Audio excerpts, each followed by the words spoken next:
So as many of you already know, I am not a fan of the Tudors at all, and don't even get me started on Henry VIII. But I mean the Tudor dynasty as a whole, and at the Battle of Bosworth I would have definitely supported King Richard III. However, that being said, I do genuinely believe that Henry VII, the first ever Tudor monarch, was one of the best kings England has ever had.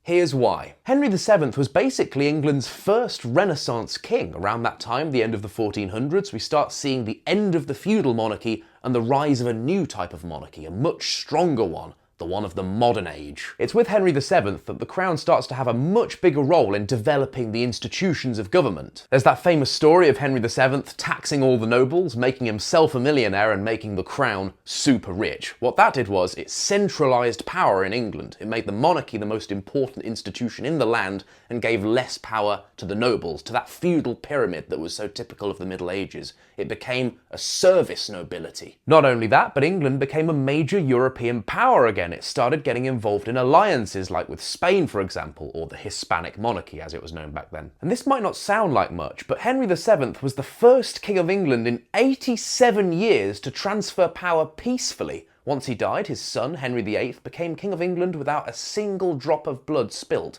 which for that time period was honestly astonishing. Now, there are many of us who won't stop calling Henry VII a usurper, and don't get me wrong, I'm one of them.